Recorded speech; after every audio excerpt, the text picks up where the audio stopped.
Welcome back, valued viewers. It's the next weekend and weather not so good. Even under the carport, the car is completely soaked, so I can't really do much on it. So I found some little bits to do. The bumper needs repainting, bottom strip along the bottom, as well as these top strips up here. This is a bumper that was just painted, obviously, by the previous owner, and it's a pretty terrible job. It's flaking off at the top.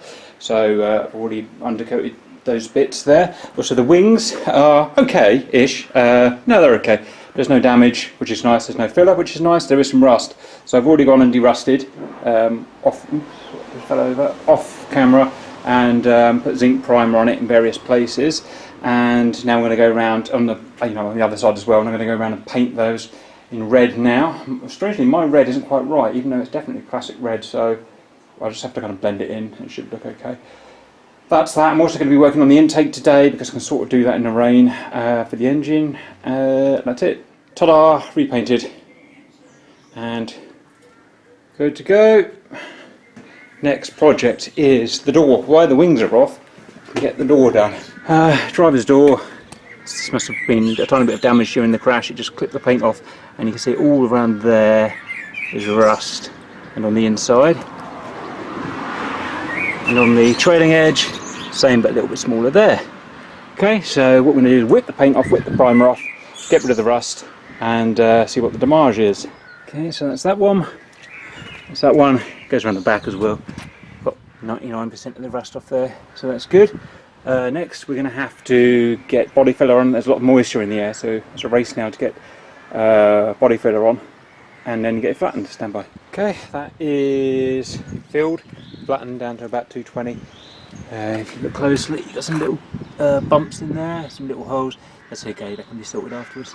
Right, so let's just tickle it with a bit of undercoat. Okay, primed. Just have a quick flatten, and then we've got a top coat on that, and flatten that, polish it, and should be fine. No, not perfect, but near enough. Also started painting. It's mostly dried now, but painting or rust treating underneath there. I can't really show you, but it wasn't that bad, but just needs doing anyway.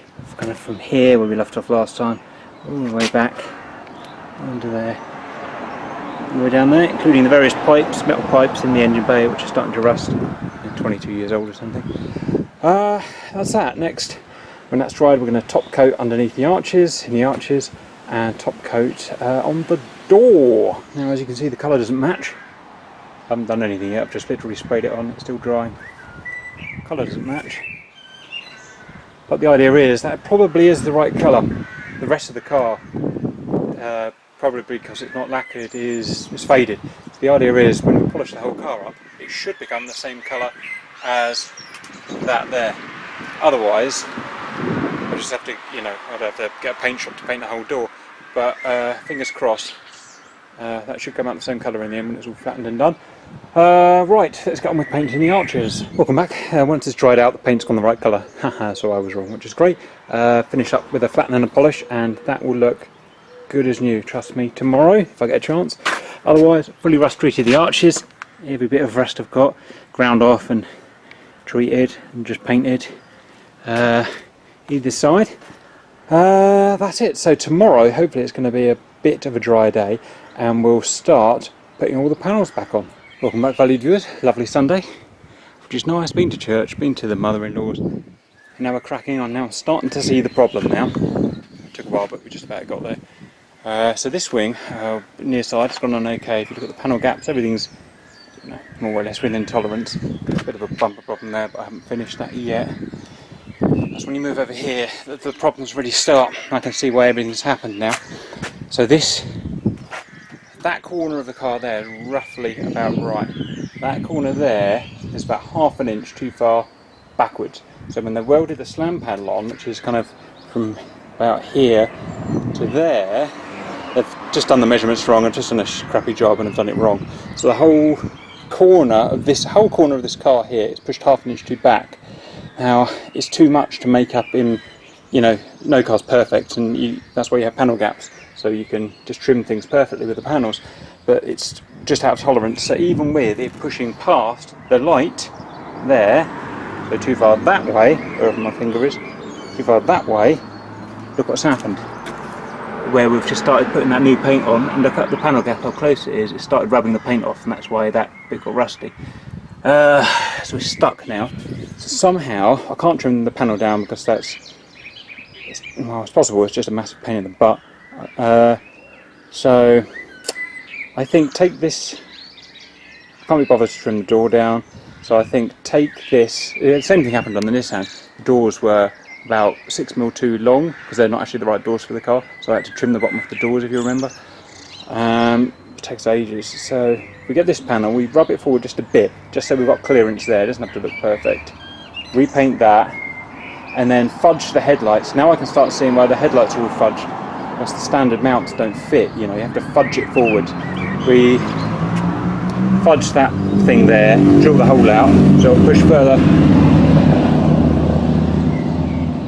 Drill the hole there so you can push this further out and around the bottom as well, and again kind of fudge something there. Then I think that's the best we're going to be able to do. It's a bit of a pain in the butt, but salvageable. Stand by. Welcome back, valued viewers. 30 minutes of jigging and poking and getting things right, and we are just about there now. Ignore the crappy paint, obviously, and get that sorted. But I'm just getting these panel gaps there. So that's an abnormal panel gap, but it fits, and you can open the door now, and it's not going to have a problem. These are 7mm all the way down now, which is great. Just dirty and crappy. This is not perfect, as you can see. We're sitting a little bit forward again because the front slam bar is out of place, but that's not that bad compared to how when I bought it. That was probably a 15mm gap in there, and that was unpainted, so it looked ridiculous. So I'm relatively happy with that. The light fits now. It's not perfect. You see that gap's about 4mm bigger than it should be. Again, you know, good enough. Those marry up perfectly now.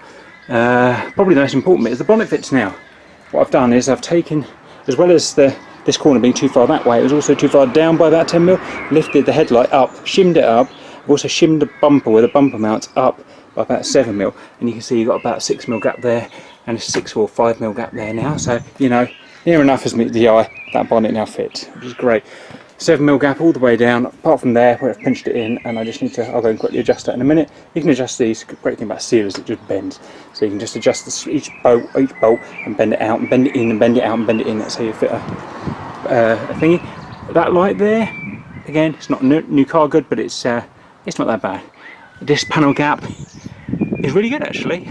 This is sitting flush slightly, but I'll fix that as soon as I pull this out about 3mm, and then that will be, in terms of fitment, just about right. So really is night and day to how I had it, or when I got it in. Still bonnet, maybe a couple more mil the bonnet needs to be done. All you do to get the bonnet to fit, if the bonnet's out of alignment as well, is you can actually grab the bonnet and just bend it. You know, use all your might and just bend it into shape, because it's just one big slab of steel with some ribs, and it will stay in that shape then, which is pretty cool. And everything laterally is pretty good, so much happy with that. Next, just double check everything, tighten everything, finish everything off, and then we're going to start fitting the all the plastics and odds and sods. Welcome back, valued viewers. We are all put together, and it's not perfect, but it's a heck of a lot better than it was. So all the arches are done as well in here, being painted, all the rust taken off, all under the bottom as well. I'm sure where to put the engine tray back in, but I just did in the end. Okay, so that's pretty good. Sunday funday now. Then we've got next week. Let's think what we're going to do. At some point we're going to start on the paint. You know, get everything flattened and polished and stuff like that. Hood drainage needs checking out because I don't know anything about that yet. But apparently that's what leads to the rotten seals, so that needs looking at. And oh, I've got to finish off the engine, obviously, moving the intake about and stuff like that, get that all working, and then I think that might be us done. I will see you next week or the week after.